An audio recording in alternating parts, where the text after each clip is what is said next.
Informed. Demerara and Essequibo 99.1 FM. Burby's 99.5 FM. Kaieteur Radio.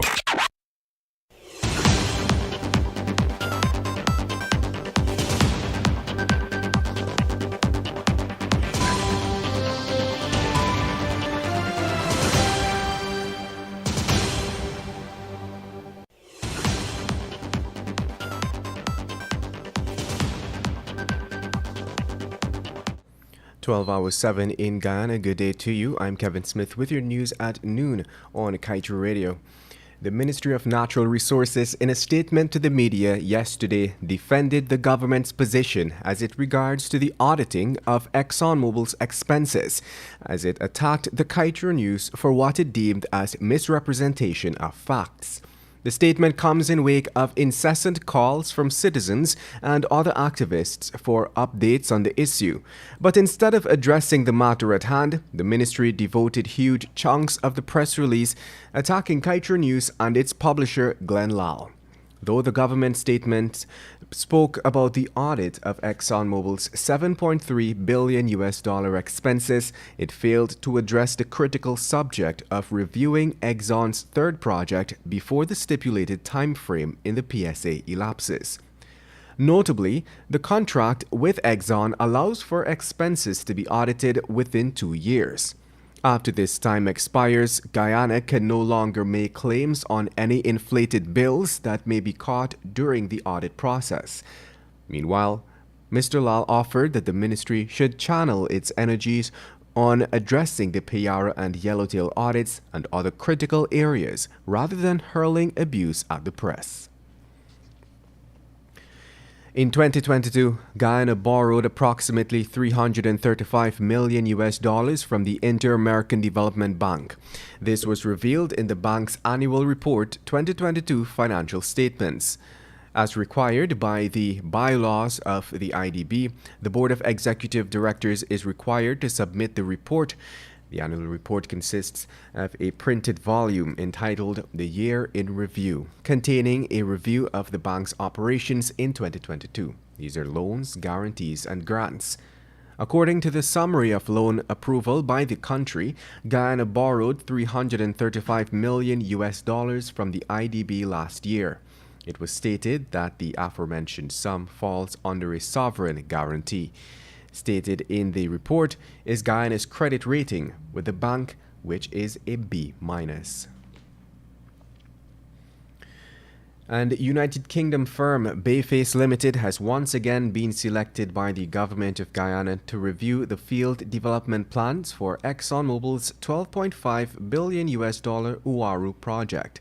According to information released on the National Procurement and Tender Administration Board website, the international oil and gas consultancy firm was awarded the contract at the cost of $797,480 on March 8th. The project was opened back in January of this year when Bayface and Statoil Energy Services vied for the contract. Bayface is an international oil and gas consultancy, which is based in the United Kingdom and has decades of auditing experience and is a well-known client of Exxon. It has previously been awarded the contract to review the $9 billion Yellowtail FDP. And now let's tell you, a post-mortem examination conducted on 7-month-old Oriah Gravesend has revealed that the child died from hemorrhage and compression to the neck. Oriah was the daughter of Shavani Gravesend and Odysseus Clement. The grieving parents had revealed that their child was dropped off at a daycare in Ogle on the east coast of Demerara on Tuesday morning in good health. According to the mother, little Oriah fell into the corner of a bed in a sheet, which reportedly suffocated her.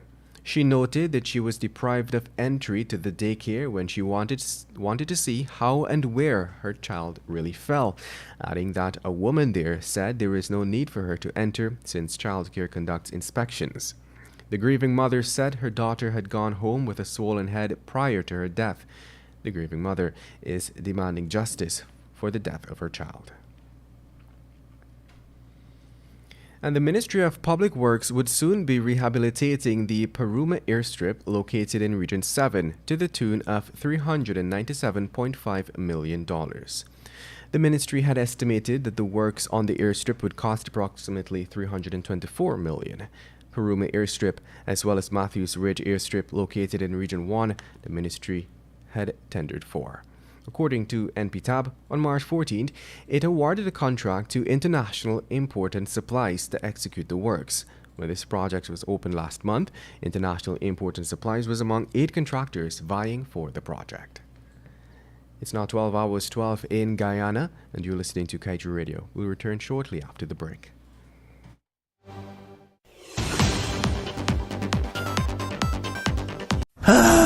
Not a single bar of service. Not with us. Digicel officially has the best mobile coverage in Guyana. Be it in Aishalton or in Etteringban, we got you covered. Digicel, better together.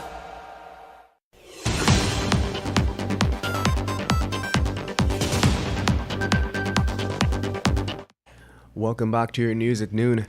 A man was shot dead by police, another has been seriously injured and is hospitalized, and 3 others have been captured during a police operation in Wisrock, Linden on Wednesday. Dead is 33-year-old Randy Ronald Jerome, while 23-year-old Ronaldo Chapman, called Paki, who was wanted for robbery under arms and rape, is receiving medical treatment at the hospital, police said. Both men are from Wismar, Linden. According to a police statement, at about 11 hours 30 Wednesday, officers of Regional Division No. 10 conducted an intense operation at Phase 3 Wisrock in Wismar, during which 2 firearms were recovered from armed suspects and 458 grams of suspected marijuana were found in a house in which they were hiding. Police said they were at the time acting on information received that Ronaldo Chapman, called Paki, and other male suspects who were wanted for robbery, rape, and serious offenses were hiding out at a house in Phase 3 Wisrock. And now let's tell you, an elderly woman, Patricia Bovel, an 89-year-old pensioner of Russell Street, Charlestown, was found dead Wednesday morning in her home, and police have concluded she was murdered. The alleged murder occurred between March 19th and 22nd. Her grandson, Yannick Gilpin, is reportedly the main suspect. Police reported that Gilpin had falsely stated to them and the woman's niece that he had taken her to the Georgetown Public Hospital because she had fallen ill. As a result, the police canvassed the area at Russell Street and received information from neighbors that they heard screams of murder coming from the deceased residence on 19th of March at about 4 hours. Neighbors said the cries went on for about 5 to 10 minutes and then the place became quiet. The most recent U.S. State Department report on human rights and other abuses in Guyana has flagged the disparity in salaries being paid to Guyanese workers in the oil and gas industry, as against expatriate workers, such as Trinidadian nationals. The pay disparity has been raised by numerous domestic unions that have over time been highlighting the fact that expatriate workers are very many times paid several times higher than their domestic counterparts for the same tasks. According to the report documenting instances recorded last year, the U.S. government noted that local trade union bodies were concerned that employers used hiring practices such as contract labor and temporary labor to avoid hiring workers with bargaining rights. To this end, the report cites as example the National Mines Workers Union of Guyana advocated on behalf of oil and gas workers to raise complaints with the Ministry of Labor that citizens receive less favorable contracts and lower pay than Trinidadian nationals.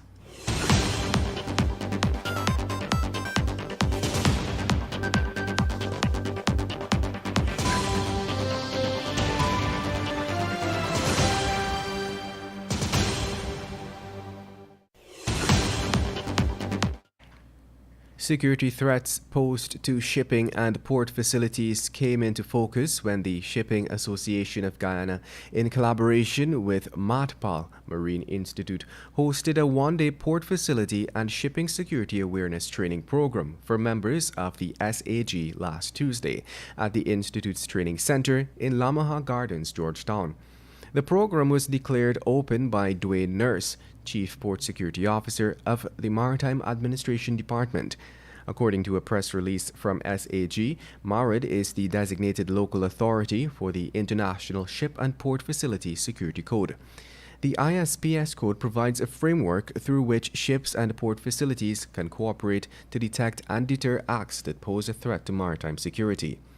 Major Nurse told participants that there are many serious threats that are prevalent, but cyber threat is one of the emerging risks to port security worldwide. And we wrap things up with a little bluntness by turning the pages of today's Kaieteur News to page 7. American Ambassador Lynch and sanctity of contract. Ambassador Lynch: what about fairness, the Guyanese? America: yes, sanctity. But why no to prosperity for Guyana? Ambassador Lynch: sticking to sanctity doesn't help stability. America: be aware, the Guyanese people are unhappy. And that brings us to the end of today's News at Noon. I'm Kevin Smith. Thank you for listening. Want value for your advertising dollar? Then place your ads on